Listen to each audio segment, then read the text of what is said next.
We're just about to have $1 billion of retail ground in our pipeline. It's almost 40,000 lots we own or control. It's something that was just a niche that nobody ever really went after. Most people just don't believe they can achieve. I believe I can achieve whatever I set my mind to. I don't think any goal is too large. So you've done a lot of stuff and it's really cool, but like give us a glimpse into like what you do now.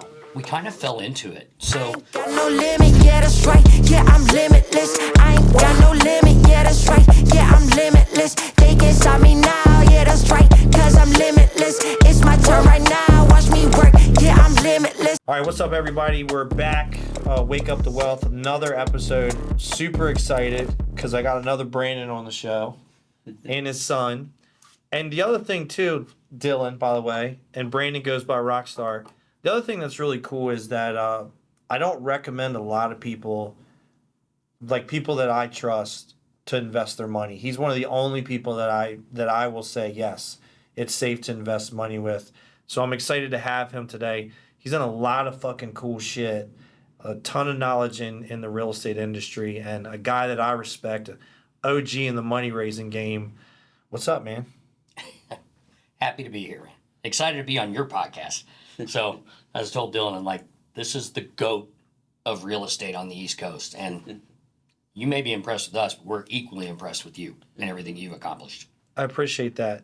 Let me so you've done a lot of stuff and it's really cool, but like give us a glimpse into like what you do now. Because I think it's super unique and not a lot of people do it. Yeah, it's we kind of fell into it. So it's me and two other strategic partners that I've been working with since 2014. And when I met them, they were just building turnkey new construction, and I was pre-selling everything for them. Good time to be selling. And they were out in the East Coast in Memphis and Columbia, South Carolina, and Florida. And we ended up buying a piece of ground that they were going to take and build 99 townhomes on. And it was out in Charlotte, North Carolina, right at the end of where the light rail was going to be. It was a legacy lot. Picked it up from the bank, stole it, right? And come to find out, when we picked it up, Ryan Homes had their eyes on it and were just about to make the deal, and they didn't. So we buy this piece of ground and intended to build it. Our build costs were running around $100 a foot because we're smaller, right? And it wasn't probably a month after that, Tim Samuels, which worked for Ryan Homes, came to Lindsay Jarvis and said, tracked us down and found us, man, we were about to buy that ground. He goes, well, so sorry, shit or get off the pot, man, you snooze, you lose. And he goes, we want to make an offer. And he was like, no, we're not interested, not selling, we're going to build it out. But he kept following up with us, and we were doing other projects, and it was about 6-7 months later, he came in and goes, look, we really want to buy this piece of ground. We want to make you an offer. And Lindsay's like, fine, go ahead and make us an offer. I'm not promising you anything. Within 24 hours, had an offer on this piece of dirt. And in Lindsay's head, he's looking at it, he's like, something's not right here. And quick math, he's like, if we built it, took it all the way through to completion. Still won't make the same amount of profit, right? $20,000 a door. Right. Getting a piece of an offer for $30,000 a door profit for just flipping the land. Yeah. And it was like a light bulb moment. Yeah. We're like, you can make a lot more just getting ground fully entitled and permitted and shovel ready and selling it off to the nationals. And the reason was, we were building at $100 a foot. They were building at $67 a foot. I know, which is nuts. Yeah. Yeah. You can't compete. Yeah. So, but what they don't have is they don't have really land divisions anymore. Right. After the last collapse. Yeah. A lot of the big builders look, we're not holding ground on our balance sheets anymore. They don't want to do it. No. Yeah. But they'll buy permitted, shovel-ready ground all day long, and they'll pay a premium. We went out and hired some of the top land asset managers in the Southeast that have been taking raw ground, off-market ground to builders for years. We bring them onto us. We facilitate all of the transactions. We make sure the contracts are tight, and we triple their income. We're like, you do the same thing you've always done. Now you do it for us. And instead of making $250, $300 a year for 1,000 lots, we'll give you $1,000 for every permit lot, that you're able to produce. So we were tripling their income, and this was a brilliant move. It's something that was just a niche that nobody ever really went after. And it's not something that just anybody can do. Right. So, but that's how we fell into it. So now we raise capital and all into our Reg A Tier 2 offering, and we lend it to our strategic partners, but we only lend on the dirt, the land, the lots. That's it. We're the note and mortgage holder. And what's really interesting is the land division just recently hit another milestone. You know, they hired a division president of the Southeast for Meritage Builders, the number 5 builder in the country, to come as acting CEO, which he's like, in the real estate world, he's like Barbara Corcoran. Everybody knows this guy in the building industry, and which is huge. So we're just about to have $1 billion of retail ground in our pipeline. It's almost 40,000 lots we own or control in the Southeast. Yeah. And every one of those lots will end up in the national builders' hands, and they'll be building workforce housing, homes that'll be in the $250,000 to $500,000 price point. Right. Right. Huge. Yeah. So a lot of times when I have people on this show and you got there, and a lot of times people like they listen to shit like this and like, how the fuck is that even possible, right? And we were talking earlier on another podcast, and the one thing that you talked about was, you know, you had this insatiable desire. I think everything that you do in life, if you're successful, is based on your mindset.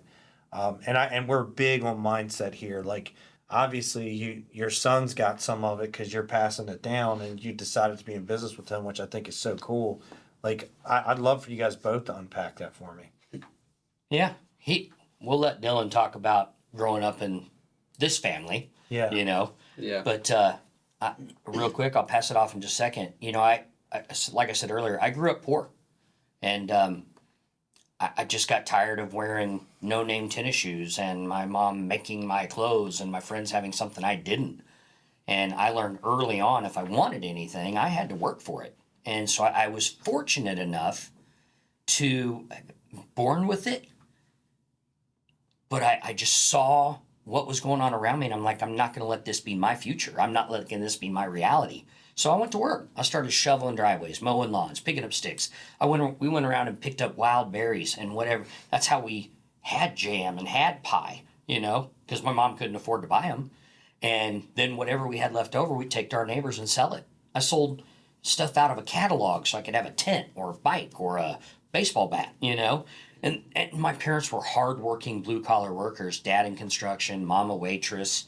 I don't think they ever took from the government, but there were times when times were lean. And I told this story earlier. I mean, I remember distinctly being told we were allowed to use 4 squares of toilet paper to wipe our ass. Yeah. Do you know how hard it is to wipe your ass with 4 squares of toilet paper? But it is mindset. I did the exact opposite of what everybody was telling me around me. Yeah. That was not going to be my reality. Right. I changed my stars. I'm like, I can achieve more. I saw people that had more. I'm like, there's a way for me to get that. And I just learned to work hard really early. And I also took that mentality of if someone told me I couldn't do it, I'm going to do it. And I've set some records. I've got records on the That's why they call you Rockstar. It's been I got that nickname. It wasn't one I assigned to myself, which, by the way, it is now my legal name. It's now Brandon Rockstar Rooks. I had it changed. I love it. Yeah.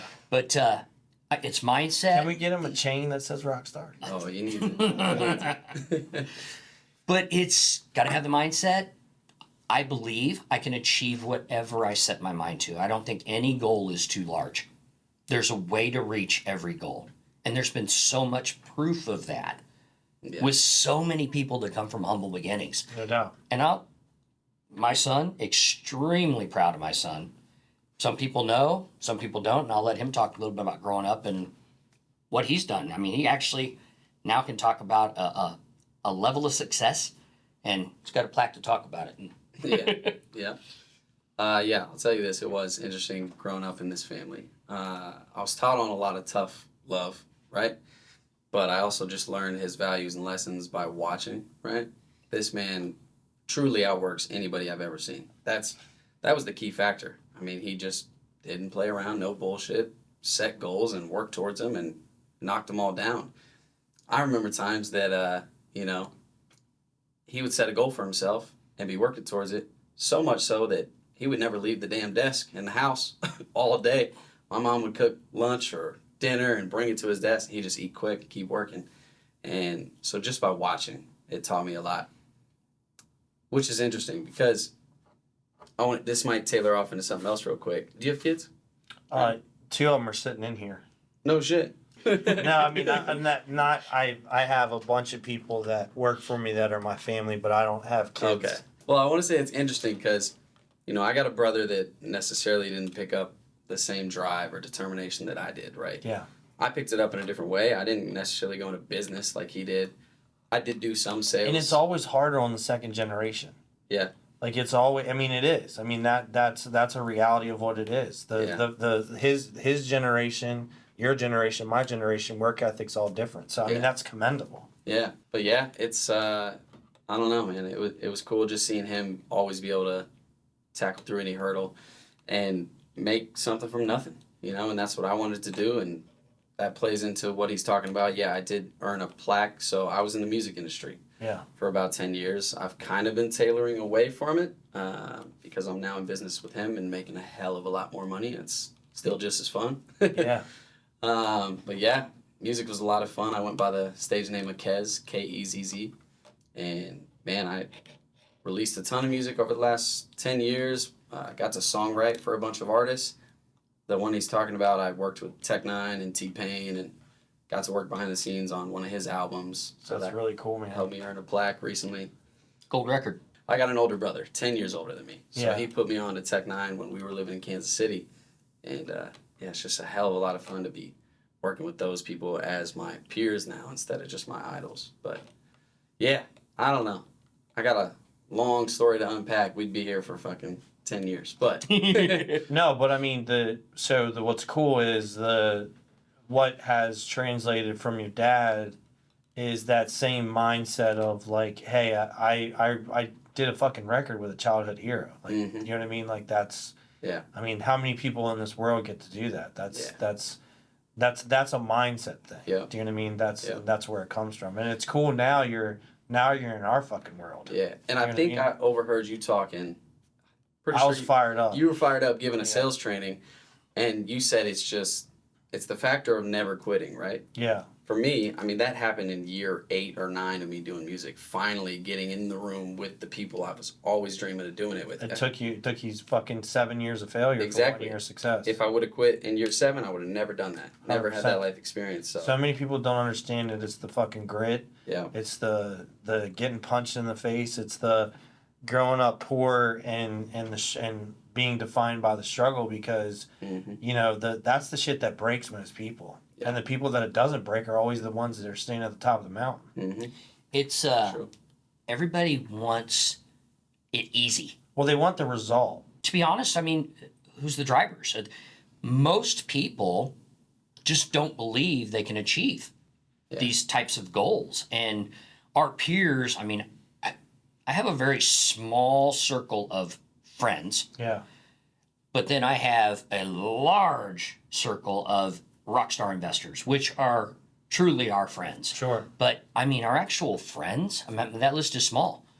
But that's what happens when you grow up from humble beginnings. I mean, most people go the other way, and we just all want instant gratification, and we want it to happen quick, and it's a me world, and nobody just really dives in and figures out, I got to do this step to achieve it. They, like you said, they give up at step 3 instead of making it step 5. They're not willing to put in the reps. People just don't understand. Over time, the reps are just going to get you better. Your first year on stage is nowhere near your 8th year on stage. Just putting in the reps, but most people are not willing to put in the reps. Yep. And that's just what it is. You know what I mean? Yeah. I'm going to ask you guys something. We always say this in closing. You guys have given us so many fucking gems already. So we call the show Wake Up to Wealth. Wealth to me is not just money, right? There's a lot of things. Because there was a time in my life where, I wanted a certain amount of money, and when I got it, I wasn't happy because it wasn't wealthy in my mind, right? Yep. So wealth, what does waking up to wealth to you guys? And it can be anything. There's no wrong answer. I just want to know what it is for both of you. For me, it's the legacy of knowing that I'm creating something that will stand the test of time and that will be there to take care of not only my family, but friends and investors. That's the money part of it, but it's the business part. I'm building a business that has never really been built in the US, that hasn't been scaled and duplicated. And I've set goals to outperform Berkshire Hathaway with Rockstar Capital. I mean, I love that. Look, Warren Buffett is a great man, but he's getting up there and he's not going to live forever. And we need a new Oracle, and that'd be the Oracle of Bentonville, right? Love it. And so we're working towards driving this business to outperform the performance of Berkshire Hathaway since 1965. And if I set a goal, it'll happen. Now, what that means is our investors win. Right. So it's not just me looking for a way for us to have money. And by the way, if I can afford... Can I say this? Yeah. Text message you sent me the other day. Am I allowed to say that? Yeah, go. Whatever you want. You showed me a 7-figure almost distribution this quarter. It was. Yeah. Yeah. Yeah. 1.6 million distributed. We like to show receipts. Yeah. Yeah. And that was preferred and profit sharing Yeah. to our investors, which we did in Q2, we did in Q3. We're going to actually probably double the profit sharing in Q4. But we've never missed a distribution since the opening of the first Rockstar Capital Fund in 2018. Which there's not a lot of fucking people who can say that. There's a lot of people struggling and they're holding back. They're not allowing redemptions. They're not giving their returns. Trust me, I know. Get with the Brandon name. That takes care of you right there. I mean, it's just something about being a Brandon. That's right. I can afford $500,000 car. I don't want one, personally. I like to slide over into my vehicle or crawl up into it. I don't like to crawl down in it. I'm 55. But, and I don't have an extravagant $10 million home. We bought a home in Northwest Arkansas for $500,000 on 6 acres, 5,000 square foot swimming pool, and we've been there since 2017. It's worth a lot more now. I don't have to worry about income. I can buy what I want, but I can also buy for my family. And my wife gets on me all the time. It's stuff coming in boxes all the time. Well, who's that for? Well, for our family, for your sister, for your brother, for the kids. And she's like, okay, she's just gotten used to it. Yeah. You know? And I wanna spoil my family and do things for my investors while I'm here to see them enjoy it. Sure. I don't want to die with all this money that I leave to my family and friends. I want to see them get to enjoy it, make their lives a little bit more easier. Yeah. But I also make I'll say it for you. I'll say it for you. What he's trying to get at is that wealth to him is being able to provide for a lot of people. Sure. And that's why he loves running this fund. And I got to say offering legally now, right? Yeah. He lives and breathes to perform for other people, not just for himself. Right. So it's cool to see. What's wealth to you? Waking up wealth to you? Yeah, I'm a little easier. Truly just waking up every day with my arms and legs, you know, being able to walk around. I've seen so many people that have it much harder that I just truly, and I tell myself this every day, that I'm incredibly grateful. I say it all the time. I'm beyond blessed to have grown up in the family I did. It wasn't always easy, right? We had tons of ups and downs. I think by the time I was 16, I'd lived in 5 states and 15 different cities. Yeah. And most people, when they ask me about that, like, man, that must have been hard. That must have really sucked. I'm like, you know what? Yeah, at the time, it was kind of hard. There was a lot of challenges. Had to be the new kid over and over and over again, right? But my mindset was, okay, I'm getting an experience that hardly anybody ever does. Most of these kids, they grow up in that town. They live there their whole life. They don't understand how to deal with change and deal with different environments and culture. And see the world from a 30,000-foot view. Yeah, so I'm just incredibly blessed for the story that I've been living out, right? I mean, yeah, it's just, it's a lot of fun. This game of life's a lot of fun, and if you get to wake up every day and do it, that's pretty damn cool. Well, guys, I appreciate it. How can people find you? Because, and I'm serious, I don't get a fucking dollar for promoting him. We don't have some affiliate shit under the table. Yep. He's seriously, I sent him a text the other day where someone was asking me, should they invest with him? And I said yes. This is the other thing you have to understand is at the top, we don't compete. We collaborate. It's a difference, right? Yep.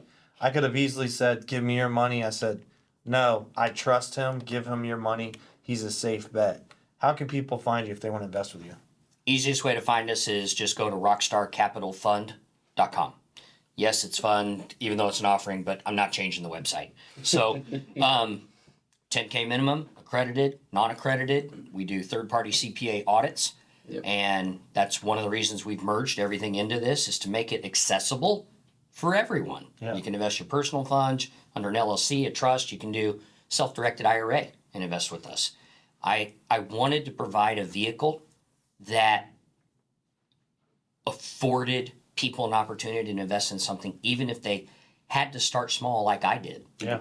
And that was important to me, and that's what we've been building towards. And, you know, it's we have a track record, and that's one of the reasons I've gone Reg A offering, is so now there's third-party CPA audits, which means I got to send all my numbers up to state and SEC. And if you don't know what this means, when you're Hey, thank you so much for checking out our YouTube channel and checking out our podcast, Wake Up to Wealth. As a thank you, you've got a link that you can check out to get a free ebook on investing in real estate. And then also, if you're interested in potentially coaching with me, coming to one of my events, or investing in one of my deals or funds or anything like that, you can actually check out our website to find more information out about that as well. You'll have both links. And again, want to just say thank you, and you can follow up with me for anything else I might be able to help you with.